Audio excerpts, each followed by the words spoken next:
primer lugar, por la invitación, por tener la oportunidad de estar aquí compartiendo este momento con todos vosotros y vosotras. Voy a empezar hablando de cómo, bueno, desde la accesibilidad, cómo llegar también a algo un poco más general, que es la equidad. Porque uno de los retos que tenemos cuando trabajamos en educación es conseguir que la educación sea de calidad, en igualdad, independientemente de las capacidades que tengan nuestros alumnos en clase, y de manera que todos tengan el derecho a participar en los procesos de aprendizaje. Normalmente nos enfocamos en la parte de accesibilidad cuando hablamos de todo esto, pero no debemos tampoco olvidar al resto de la clase. La clase al final es una comunidad en la que avanzamos todos juntos, tanto docentes como estudiantes, y se trata de que todos alcancen la expresión de sus capacidades al máximo que se pueda. Pero, empezando por la parte de accesibilidad, sí que dentro del alumno con necesidades especiales suelen aparecer, bueno, pues también distintos grados. Tenemos desde trastornos graves, trastornos pues más leves y moderados, simplemente situaciones de vulnerabilidad, y luego tendríamos también el resto de alumnado, todo ello mezclado en nuestras aulas. Normalmente los trastornos graves suelen tener una persona de apoyo, a veces en el mismo aula, a veces compartida, y son situaciones más visibles. Con los trastornos leves o con la vulnerabilidad, lo que nos ocurre es que están ocultos, a veces ni siquiera están diagnosticados. El porcentaje de personas con alguno de ellos ni siquiera es bien conocido, y tenemos que manejar con todo esto. Normalmente también nosotros no solemos tener una formación específica para detectar y para trabajar con esta problemática, y eso hace nuestro trabajo todavía un poco más complicado. Lo achacamos a otros factores, pues no sé, pues a rebeldía o a falta de interés, cuando a veces tenemos problemas reales dentro del aula. Por saber dónde nos estamos moviendo, he recogido algunos datos del informe del Ministerio de Educación, Deporte y Formación Profesional. Son datos del curso 23-24, que son los que se han publicado ahora este año en mayo.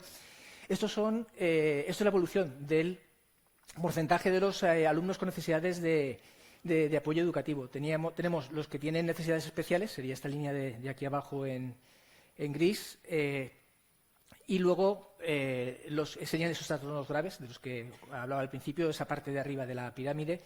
Y luego la otra línea serían los que tienen otro tipo de trastornos leves o moderados.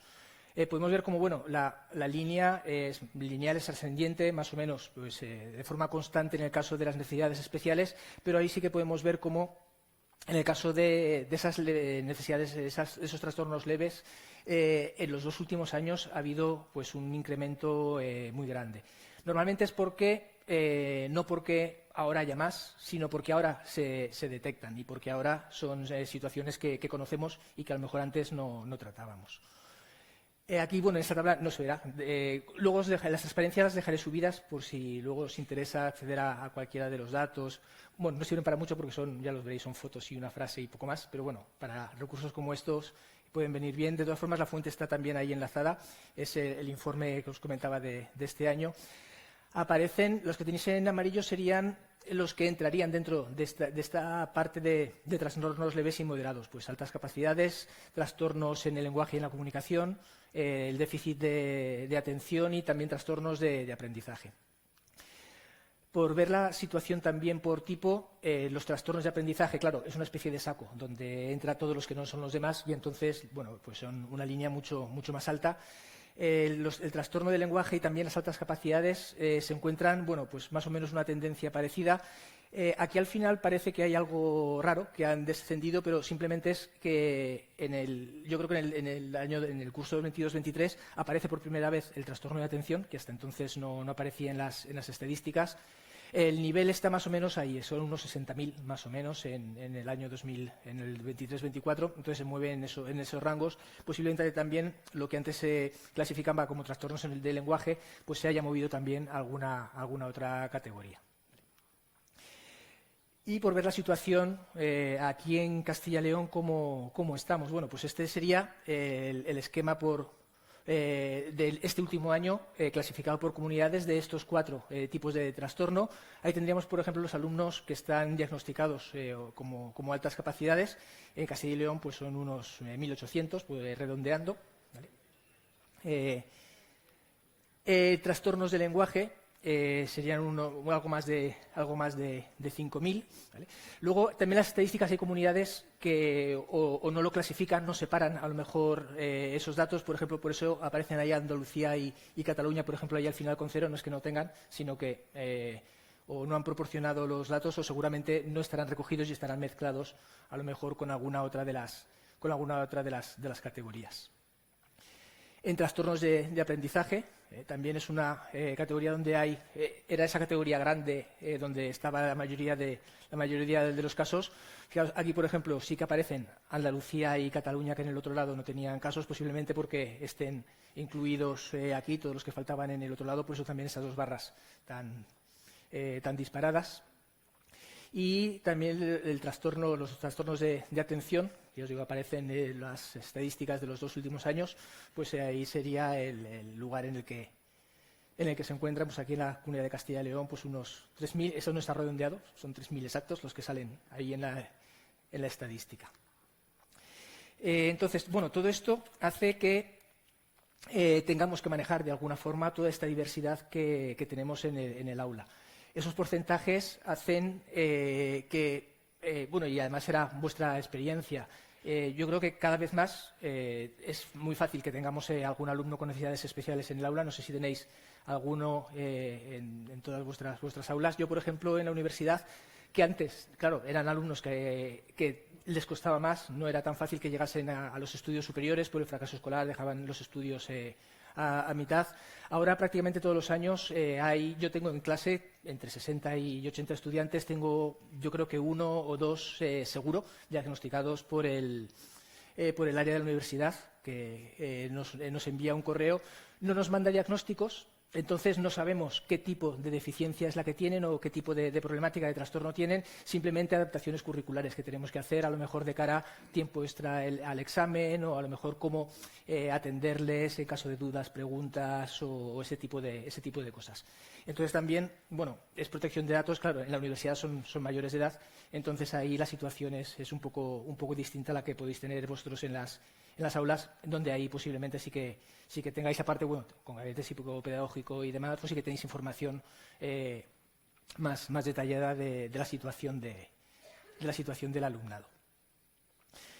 Sí me gustaría, bueno, hablar de todas estas situaciones, pasar un poco también por encima y viendo sobre todo, bueno, estamos hablando de tecnología, cómo la tecnología o qué tipo de tecnología podríamos utilizar en el aula también para ayudarnos con estos problemas. Uy, perdón, no quería todavía.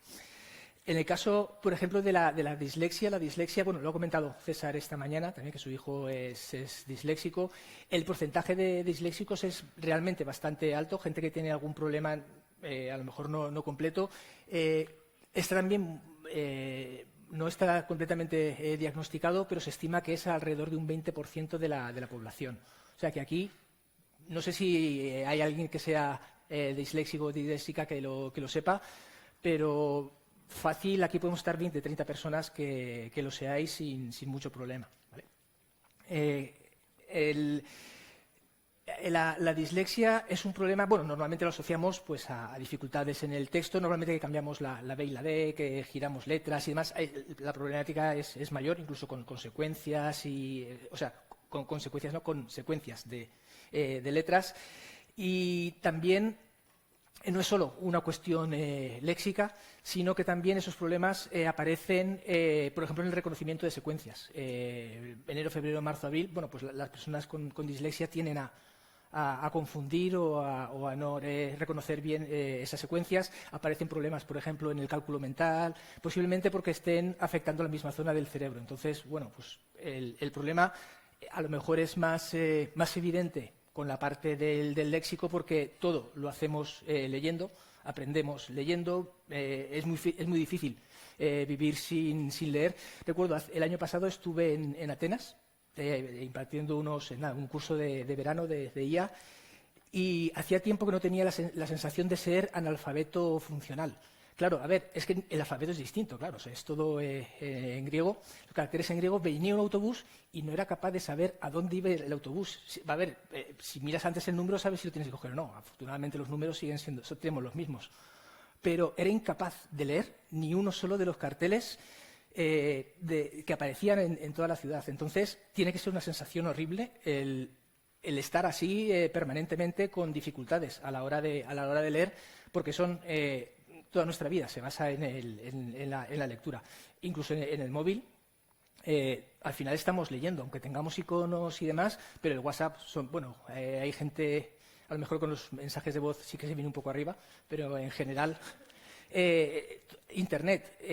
Decimos que los estudiantes no leen, pero yo creo que ahora es cuando más estamos leyendo y escribiendo, simplemente que lo hacemos de formas distintas. Entonces, bueno, lo que os comentaba, ¿qué herramientas podemos tener en el aula como soporte a...?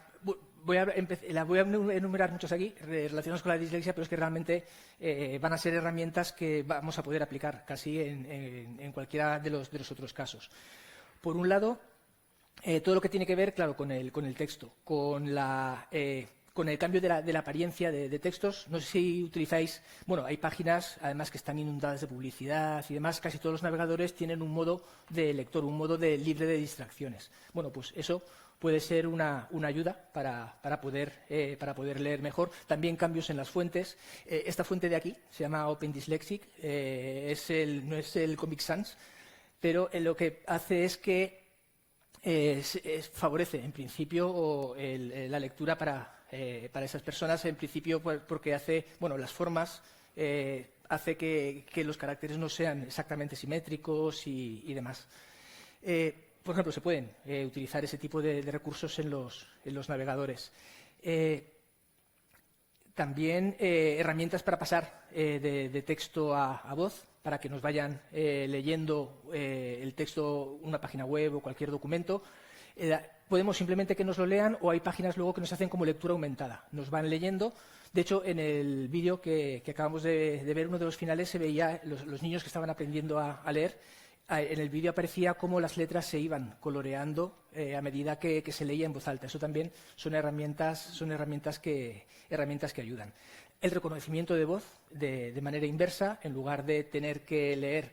También las personas con dislexia, la lectura en voz alta es una dificultad importante. Además, cuando estás aprendiendo, o en el colegio, si no lo tienes diagnosticado, pues a veces también es una barrera importante, con casos a lo mejor de vergüenza, de sensación de incapacidad, por ejemplo, de leer como los demás, etcétera. Pues estas herramientas también pueden ser un apoyo. Y herramientas también para ayuda a la escritura. Tenemos correctores ortográficos, sistemas que autocompletan las palabras. Todas esas herramientas las podemos usar simplemente para tratar de corregir estas situaciones, pero ¿por qué no usarlas de manera general? Hay de ahí es, avanzando un poco a lo que quiero llegar de la parte de equidad. No tenemos por qué hacer cosas distintas solamente para aquellas personas que lo necesiten, sino que pueden ser adaptaciones que podemos hacer e incluir para todos. El que en un trabajo alguien utilice el corrector del Word o el corrector ortográfico, nosotros lo utilizamos. Cuando escribimos un texto, normalmente lo pasamos, y a mí se me pasan muchos errores, algunos de mecanografía, otros de expresiones que bailan. Hoy en día yo creo que al trabajar con un ordenador, si trabajamos de forma manuscrita es distinta, pero trabajando con un ordenador son herramientas que estamos utilizando de forma habitual. ¿Por qué no incorporarlas ya también desde el principio? ¿Vale? Si quieres poner el vídeo. Por ejemplo, es una herramienta. Si pinchas, yo creo que se debería abrir en la otra. Si no, está en el enlace en las transparencias y... Si pinchas, salta. Sí. dice, no sé si tiene subtítulos. Ah, bueno, sí, perdona, saltar. Hello, my name is Claire, Sí, and si today quieres I'm going to be showing activarlos. you how to use a LiveScribe pen, specifically the LiveScribe Echo. So it comes with this very fancy pen and this equally fancy notebook. So let's get started. So what is a LiveScribe pen? Basically, it allows you to take handwritten notes while also recording audio, and that audio will be automatically synced up with the notes that you're writing. So you can transfer them easily from this notebook to your computer, which is a really good feature. So it's really good for anybody who likes to handwrite their notes in class, but maybe you get distracted or maybe you want that additional layer of information from the professor. So it lets you take that audio as well, and it'll automatically sync up in a really cool way. So how this works, you get this little notebook right here, and all you do to navigate on the pen is you press things with the tip of the pen right here. So take the plastic cover off like this and turn on the pen. Very fancy little screen up here, good stuff. And you'll notice in both the front and the back of the notebook, there are different menus. How you activate these menus is super easy. All you have to do is press on one of the buttons using the tip of your pen. So for instance, if I wanted to change the brightness, I could tap on the brightness feature and it would activate. I could turn that up. I could turn the scroll speed up, turn the scroll speed down. I could change it to be left-handed if I were left-handed, which flips the display upside down. Change it back to right-handed because I am right-handed. Anything that you want to do with this pen, you're just going to press on the button with the tip of this pen right here. Super easy. One of the other important things to note is that if you want to navigate through the menus, every page has this big plus right here. It's called the Nav Plus, and it's really easy. All you do is you press the center of it to get to the menu. And then you're going to scroll up and down with these up and down arrows, so just press on that. And it says what you're doing as you go through, which is really fun. And if you want to go into a menu, you're just going to press the right arrow. And to go back, press the left arrow. Super easy. There's a ton of options with this pen, so feel free to play around with it. Some of them work better than others, so really just feel free to discover it and see what works best for you. So now we're going to get into the actual notes section, which is what you would probably be using the pen for. So like we practiced doing, it's really easy to activate to start recording audio. You're just going to press the record button at the bottom of the page with the tip of your pen. You see that it's now recording. It'll give you a little timestamp on the screen to tell you how long you've been recording. And so as you're recording, it's catching all my audio. And if I wanted to write notes, I can do that. And the really great thing about this is that you can pause the recording if you want. It's paused. Or you could stop recording if you wanted to create a new file. And if I wanted to, entonces, as I'm bueno, talking, if es the un professor bolígrafo says que something a really medida que tú vas interesting or escribiendo va something grabando la voz y está sincronizado.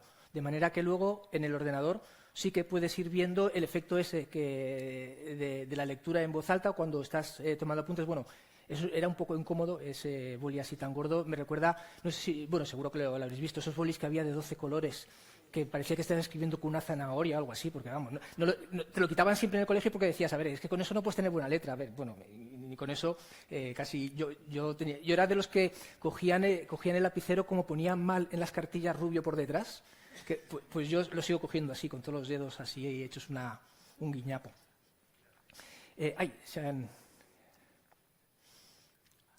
Ha sido culpa de por el vídeo, disculpad.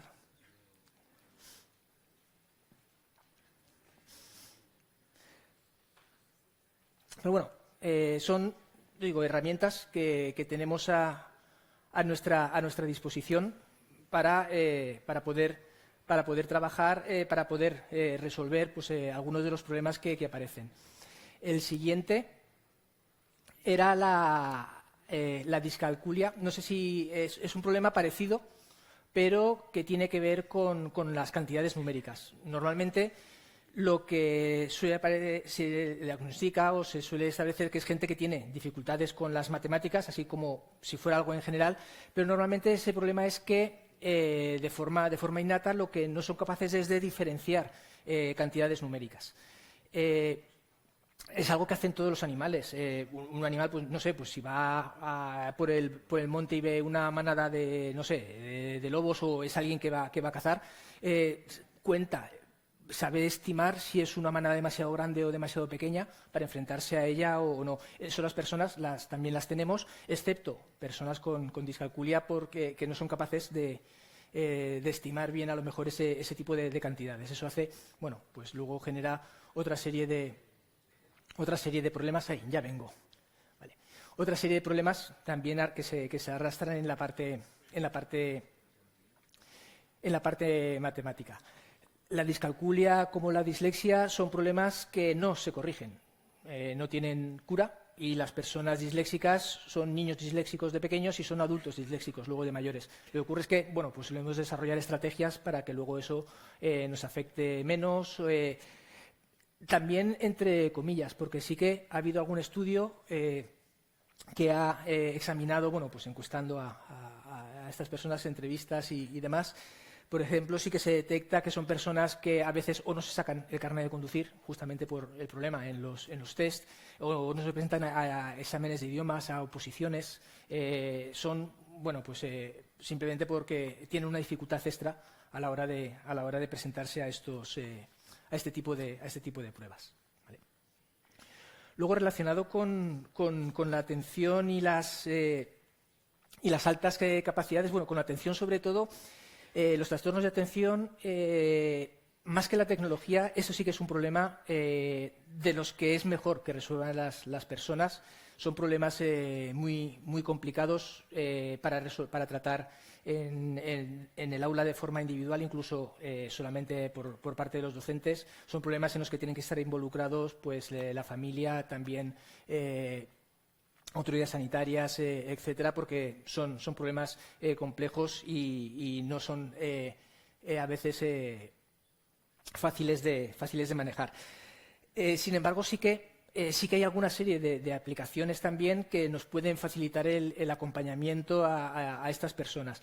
Muchas veces los problemas suelen ser eso por foco, problemas de atención, tanto por déficit como por hiperactividad, problemas también de gestión del tiempo, de planificación. Sí que hay aplicaciones, pues, calendarios, agendas, etcétera, que sí que nos permiten a lo mejor poder gestionarlo un poco mejor. También en cuanto a la planificación, para la gestión de tareas, hay métodos como el Pomodoro. El Pomodoro, no sé si lo habéis visto, que es como un tomate, que bueno, pues vas trabajando por intervalos, pues jugando de esa manera a lo mejor también se puede conseguir mantener el foco, mantener la atención de determinados tiempos o establecer una serie de formas de trabajar. También mediante gamificación, pues yo recuerdo, por ejemplo, había una aplicación que era que tenías que hacer crecer tu árbol, y para que tu árbol creciera tenías que dejar el móvil quieto. ¿Vale? Entonces, si estás todo el tiempo con el móvil en la mano, pues tu árbol, tu jardincito, pues se te quedaba mustio enseguida. Son pues, aplicaciones también que nos pueden ayudar a gestionar algunas tareas. O, por ejemplo, el uso de auriculares con cancelación de ruido. Hay veces que también son personas hipersensibles a situaciones ambientales, entonces algún tipo de ayuda de este tipo también puede ser útil. ¿Vale? También, bueno, aquí hay toda una iniciativa que es la de lectura fácil, porque muchas veces los documentos que utilizamos son complicados, incluso los libros de texto. Y sí que hay una iniciativa, tiene una norma asociada incluso, para conseguir documentos de lectura fácil, pensado no solo para la educación, sino en general para textos jurídicos, textos administrativos, textos de cualquier tipo, para personas, también personas con algún tipo de trastorno grave, ¿vale? Pero también se pueden aplicar los mismos principios para cualquier tipo de material, ¿vale? Y también relacionado con las altas capacidades, simplemente, bueno, pues un par de comentarios. Se suele relacionar altas capacidades con alto rendimiento, pero no tiene por qué ser así. De hecho, muchas veces las altas capacidades van asociadas con algún otro de los trastornos que teníamos antes, muchas veces pues con trastornos incluso del espectro autista, con trastornos de déficit de atención y demás. Entonces, muchas de las cuestiones de antes o de las herramientas sí que se pueden utilizar en estos casos, ¿vale? Si queréis, este libro, bueno, ha aparecido ahora este año, es un libro muy completo para entender justamente todos estos procesos, con recursos, sobre consejos, cómo utilizarlos en el aula. está disponible en el hall del teatro. Siempre he querido decir eso, es que soy fan de Les Luthiers. Eso, bueno, si no, hacemos el cambio de contexto de antes también con César. Todo esto tiene la manera de integrar ese paso más que teníamos que dar después de la accesibilidad hacia la equidad. Hay muchas alternativas, pero eso sí que es hago consideración personal. Yo creo que la manera de poder integrarlo todo de forma transparente, yo creo que hoy en día pasa por el diseño universal, donde no hagamos adaptaciones curriculares solo para la gente que tiene problemas, sino que sea la forma natural de impartir nuestra docencia. El marco teórico sería un marco en el que la variedad es la norma, no la excepción. Entonces tenemos que diseñar materiales, diseñar todo el currículo teniendo en cuenta todas estas posibles situaciones. Y que no es dar una ventaja a lo mejor o tratar de equilibrar las situaciones para personas con trastornos y personas sin ellos, sino que simplemente es una forma de trabajar en las que cada estudiante puede seleccionar cuál es el tipo de estrategia que le viene mejor para afrontar sus aprendizajes en función de en qué momento se encuentra, de sus intereses, de experiencias vitales, pues su situación familiar a lo mejor más complicada, pues eso hace que a lo mejor nuestro rendimiento baje o que nuestras prioridades sean diferentes y podamos ajustar también lo que estamos haciendo en el aula y nuestra forma de aprender. ¿Vale? Entonces, bueno, simplemente sobre el diseño universal, yo creo que sabéis aquí seguro más que yo, sí que aparece en la arquitectura, ¿vale? Con el diseño universal no para el aprendizaje, sino el diseño universal en genérico, aparece en la arquitectura con una serie de puntos para conseguir que los espacios sean accesibles a todas las personas. Algunos de ellos los tengo apuntados porque si no, esto sí que se me escapaban algunos. Por ejemplo, eso, que sea flexible, que sea simple. Pero sí que hay un par, que son los que tenía aquí marcados, que me parecen muy importantes. Uno de ellos es que sean tolerantes al error. Y es algo que nosotros somos a veces poco tolerantes al error en nuestras clases. En nuestras clases no tenemos mecanismos a lo mejor de repesca o de cómo recuperar a esos alumnos a lo mejor a los que no les vaya tan bien. A lo mejor es más complicado hacer el tener ya planificado de antemano el qué hacer en estas situaciones y también el que sean herramientas que requieran poco esfuerzo. Parece que ahora también algo, si no nos cuesta esfuerzo, parece que Tiscar lo comentaba también esta mañana, eso que sea todo así suave, sin grandes sobresaltos. Hay veces que también vienen bien. Nosotros también necesitamos nosotros tenemos estrategia. Nosotros cuando buscamos algo, buscamos también en lo que obtenemos la mayor recompensa, el mejor beneficio también con nuestro menor esfuerzo. Incluso cuando aprendemos que tiene que ser algo en el que requiere inversión por nuestra parte, ahora sí intentamos también minimizarlo para compatibilizarlo con otras cosas. Entonces, esos dos puntos que son del diseño universal, yo creo que es importante tenerlos en cuenta cuando hablamos de experiencias de aprendizaje. Y, sobre todo, lo que nos permite el diseño universal para aprendizaje, para mí, es que pasamos de una enseñanza reactiva a una enseñanza proactiva, donde el estudiante es el que va tomando muchas más decisiones de las que a priori le podemos dejar en un aula convencional. En cuanto a la parte, por ejemplo, del compromiso, pues tenemos la parte primero de establecer los propios objetivos. En la parte, por ejemplo, de constancia estaría toda la técnica, toda la teoría del flujo. Se ha visto cosas de gamificación, por ejemplo, es algo que se utiliza mucho, es mantener actividades que vayan aumentando la complejidad de forma de forma incremental, de manera que no sean ni demasiado sencillas para que el estudiante se aburra y las deje, ni demasiado complicadas para que el salto cognitivo sea demasiado grande y haya abandono por esa parte. O luego toda la parte que tiene que ver con la autorregulación, en la parte de los últimos niveles de capacidades emocionales.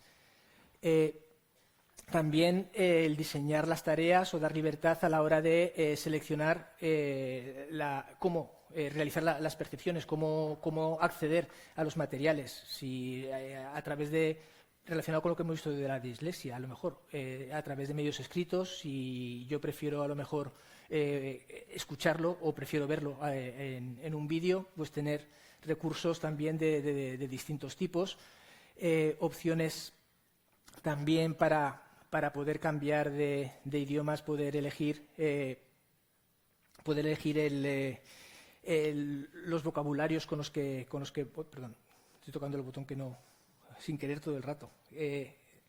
Y luego, por último, también opciones para ver cómo desarrollar el conocimiento, cómo incluirlo en el todo el andamiaje que tenemos previo, herramientas, por ejemplo, como mapas conceptuales, etcétera, sí que nos ayudan a aglutinar todo esto, ¿vale?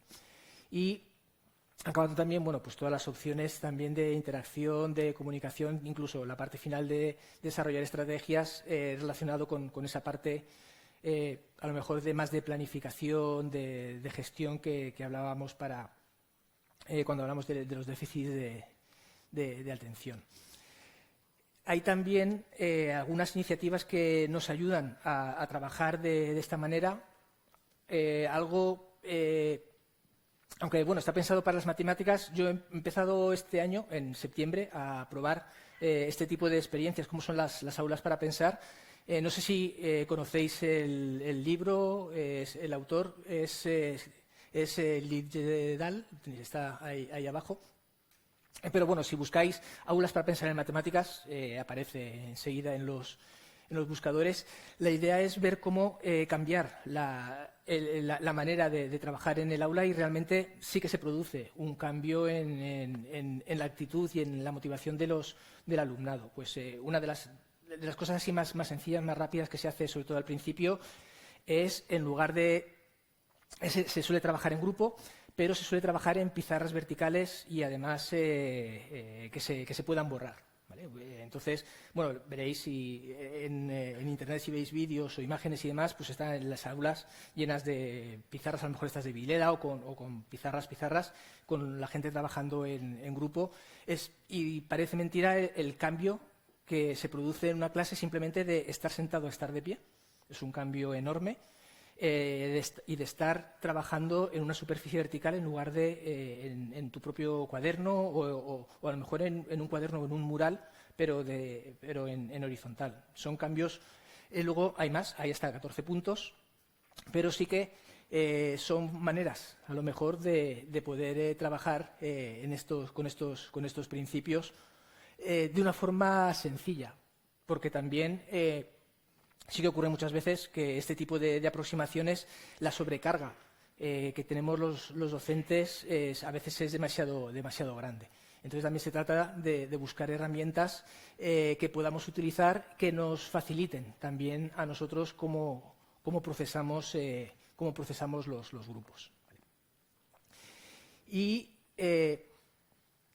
luego nos quedaría un último elemento, que son pues todos aquellos que promueven la desigualdad, ¿vale? Que también estaban dentro de esas facetas. Y la desigualdad dentro de todas estas iniciativas o el alumnado que precisa de atención está es casi la mitad del alumno que precisa algún tipo de atención, son los que están en situación de vulnerabilidad socioeducativa. Es aproximadamente un 40%. Este es el total de los 800.000 que aparecían para el curso 23-24, pues 350.000 casi están en este tipo de situación. Y ese tipo de situación lo que hace es que provoca también una serie de barreras e inconvenientes a la hora de acceder a la tecnología, que es una de las características que nos llevan a a poder a lo mejor integrarnos o estas características o esta tecnología que nos va a ayudar a trabajar de forma equitativa. Una de ellas es el acceso a Internet. Tenemos que tener acceso a Internet a un precio asequible y de calidad en todas las zonas. Es algo, además, que sufriréis más a lo mejor en zonas rurales, donde la conectividad o el acceso a conexiones de calidad es más complicado. De esto voy a pasar rápido. ¿Qué hacemos con las pantallas? Porque aquí sí que es algo que parece que está más claro. Es una decisión, lo han comentado esta mañana en varias de las charlas. Sí que tiene que ser algo razonable. No podemos quitar las pantallas, no podemos meterlas para todo sin ninguna ventaja y sin ninguna funcionalidad concreta. Pero sí que hay algo que tendríamos que plantearnos. ¿Qué tipo de dispositivos vamos a utilizar? ¿Vamos a utilizar los del centro o cada estudiante puede utilizar sus propios dispositivos? Las dos opciones tienen sus ventajas y sus inconvenientes. Bueno, la parte del uso dentro del centro. Primero es pues toda la parte de seguridad, sabemos lo que se hace, garantizamos la equidad en ese sentido, porque independientemente de las posibilidades de los distintos estudiantes, todo el mundo va a tener acceso a los mismos recursos, pero a cambio hay una iniciativa que es la de trae tu propio dispositivo, serían las siglas esas del Bring Your Own Device, donde, bueno, normalmente nosotros ya tenemos nuestros dispositivos adaptados, personalizados, con las aplicaciones que nosotros utilizamos. En estos casos, además, de personas con algún tipo de trastorno, muchas veces llevan sus propios dispositivos con aplicaciones instaladas, ya no en el caso de trastornos graves, donde su uso es indispensable, pero incluso también en este otro tipo de trastornos, herramientas como las que hablábamos ahora, de lectura a lo mejor en voz alta o algo así. Bueno, pues son aplicaciones que a veces incluso son con licencia. Un centro no puede asumir el tener ese tipo de dispositivos o ese tipo de aplicaciones para todo el alumnado sin, a lo mejor, un uso claro. Entonces, ahí tenemos esa decisión a veces que no es fácil, qué tipo de utilizar las pantallas, sí, con conocimiento, y qué tipo de pantallas son las que vamos a utilizar. Respecto a la IA también tenemos un problema, que es el uso de las licencias. No es lo mismo. ¿Alguien pagáis alguna licencia por alguna IA? No sé si pagáis el ChatGPT, tenéis el de pago o alguna otra herramienta. La diferencia en los resultados de las versiones gratuitas a las versiones de pago es bastante grande. Incluso las versiones gratuitas nos limitan. Cuando llega un número de iteraciones, cuando has hablado ya, pues no sé, pues 20, 30 o las que sean, ya te dice hasta aquí. Mañana a las 3 ya puedes seguir preguntándome cosas. O los ficheros que podemos subir. A lo mejor subes un fichero o puedes subir, no sé, 2, 3, dependiendo del tipo de licencia. O incluso el análisis de datos. Ahora, muchas aplicaciones, si tú le dices, genérame una gráfica de no sé qué, no te dibuja una gráfica. Crea un programa que, en Python o en cualquier otro lenguaje de programación, que genera esa gráfica. Entonces, ese tipo de aplicaciones de análisis de datos, o le subes una hoja de cálculo, le subes un documento, una tabla, lo que sea, y le dices, bueno, extráeme de aquí, no sé qué, calcúlame. Bueno, pues eso también está muy limitado, y además enseguida se termina. Entonces, si tenemos situaciones con estudiantes, personas que sí que tienen la licencia, personas que no la tienen, la calidad, por ejemplo, de los trabajos que se van a poder hacer si se hace algo apoyado en la IA es muy, muy diferente también. Entonces, es algo que tenemos que tener en cuenta. Y para acabar, algo en lo que, bueno, hoy en día es ciencia ficción, que es la inclusión de cómo funcionan las personas no normotípicas. La IA hoy en día es, bueno, lo habéis visto también en el esquema que ha mostrado César esta mañana sobre qué tipo de IA, de preguntas contestaba la IA, dónde estaban. Entonces, bueno, pues serán, claro, claramente respuestas alineadas con el pensamiento occidental, ¿vale? Con el pensamiento, además, masculino, cis, hetero, de un hombre blanco. Es lo que aparece, son lo que vemos en todos los sesgos de la IA. ¿Qué se puede hacer para cuando la manejamos, por ejemplo, tratando de eliminar esos sesgos, o cuando lo maneja una persona con algún tipo de neurodivergencia, etcétera? Primero, sobre los sesgos. Aquí la charla de repente se va a convertir solo en preguntas. ¿Debemos corregir los sesgos o no? Porque al final nosotros a una IA la entrenamos con los datos. Nosotros queremos que nos responda a partir de datos de información veraz. Si la sociedad es así, ¿tenemos que darle información que refleje cómo es la sociedad? O si nosotros queremos cambiarla, tenemos que corregir esos sesgos para que, por ejemplo, no sea racista o no sea sexista en determinadas respuestas. ¿Vale? Entonces, tenemos que ser subjetivos cuando entrenemos la IA para que nos dé lo que nosotros queremos o que sea capaz de corregir esas situaciones. ¿Vale? Luego también,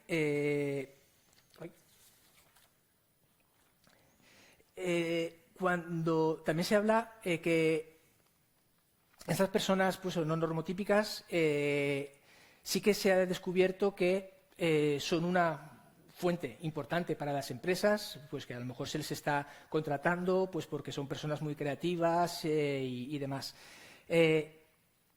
Y también estamos basando a todas esas personas en la utilidad que tienen, ¿vale? Y en cómo en qué es lo que pueden aportar a las empresas, y no pensamos en cómo las IAs o cómo todas estas herramientas funcionan al revés, no para conseguir que esas personas se adapten a la sociedad, sino cómo conseguirías que se adapten a esas personas y que funcionen como funcionan esas personas con esos procesos de razonamiento que son divergentes, etcétera. Es complicado porque la IA ahora, con la forma de trabajar es la forma... Bueno, si habéis utilizado ChatGPT y demás, es extremadamente educada, es muy cortés, muy pelota, ¿vale? Porque las respuestas a las preguntas son excelente pregunta, me parece muy bien, no sé qué, o cuando le matizas algo, sí, ¿te has dado cuenta? Pues sí, he cometido yo un error, ¿vale? Muchas veces porque lo que están intentando también es mantenernos en el ciclo, ¿vale? Mantener la interacción, que cada vez sean más largas. Ha cambiado la forma también de contestarnos. Al principio nos contestaban textos, ahora no, ahora te dan ítems, ¿vale? Y también no son demasiado precisas, de manera que necesites varias rondas para conseguir la respuesta que a lo mejor antes sí que la conseguías al principio. Entonces, es una forma de trabajar que para determinadas personas no les facilita el utilizar ese tipo de herramienta o ese tipo de interacción. Hace a lo mejor que las descarte enseguida, etcétera.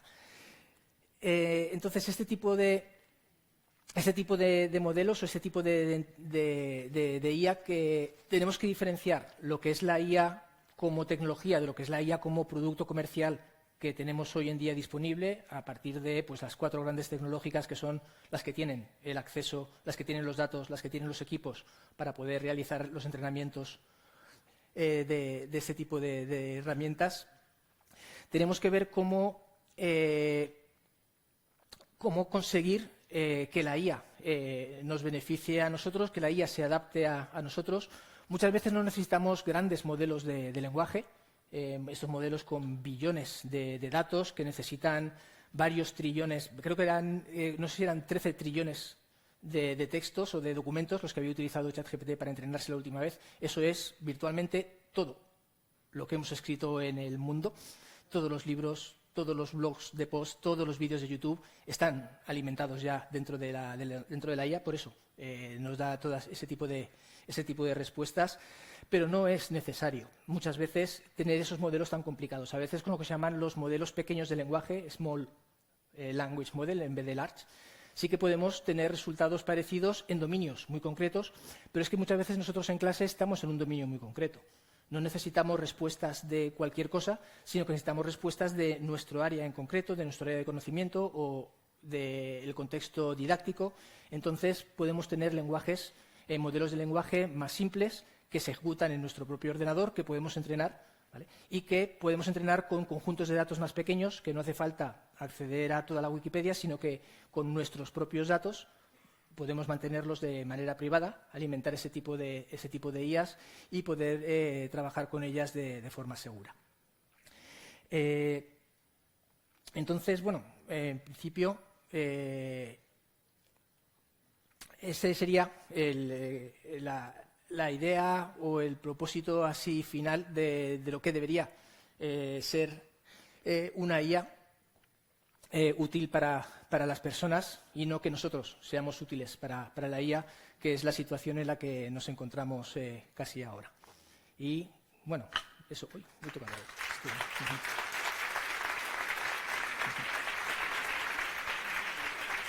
Pues muchísimas gracias, Miguel. Si te parece, tenemos 5 minutillos, nos sentamos un rato. Sabéis que si queréis hacernos alguna pregunta, podéis hacerlo a través del código QR. La verdad es que todos los que estamos aquí, yo creo que en todos los centros educativos, las escuelas que estamos por aquí, pretendemos ser inclusivos, pero qué complicado es, porque claro, el abanico de posibilidades y de problemas con los que nos encontramos pues es enorme. Sí. ¿Cuál es la principal barrera que crees que existe en nuestros centros educativos para no llegar a más gente, a más alumnos de los que llegamos, al fondo de sus necesidades? Claro, yo es que creo que el problema es lo que hablaba con lo del diseño universal, es que planteamos la inclusión solamente para las personas que lo necesitan en lugar de como algo general, transversal a todo, que nuestra docencia o que nuestros materiales o que todo lo que, como planteamos, el currículum, sea de por sí inclusivo, donde ya la propia estructura sea abierta y sea flexible, no sea tan rígida y tan encorsetada como a veces lo tenemos que hacer. Que le demos más papel al alumno en todas las facetas. Hablabas antes de algo muy interesante que es la tolerancia al error, ¿no? Sí. O algo así. No sé si sí, algo así, sí. Eran las palabras. Explícate un poco más qué hacemos mal. Claro. No, muchas veces, por ejemplo, en cuanto a la evaluación, no tenemos formas, a lo mejor, de realimentar cómo aprender de los errores. El feedback o la retroalimentación es un elemento también muy importante en la educación, y hay veces que nuestra realimentación se queda en la nota del examen y ya está. Pero luego no vemos qué es lo que hacen los estudiantes con esa calificación o con esa, que a veces no tiene que ser una calificación, puede ser evaluación formativa, donde nosotros le damos un feedback, pero no le damos a veces la oportunidad de mejorar ese trabajo. Entonces sería eso, pues ver cómo integrar todas esas posibilidades. Bueno, yo no sé quién lo decía esta mañana, que la verdad es que le parecía muy interesante cuando un alumno tenía, me parece que era Carmen, había fallado, pues darle posibilidad de que lo hiciera de nuevo, ¿no? Y bueno, pues yo creo que esa posibilidad casi todos, creo que es que los que estamos aquí seguramente se la damos. Yo creo que esa asignatura sí que la tenemos aprobada. Sí. Y por último, antes de pasar al café, así vamos ya con puntualidad, ¿nos puedes dar una regla de oro? ¿Qué hacemos? A partir de ahora, ¿qué podemos hacer para ser más inclusivos? Reglas de oro, yo es que creo que no hay una regla de oro. Yo creo que ser tolerante con el otro y tratar de ponernos en su lugar.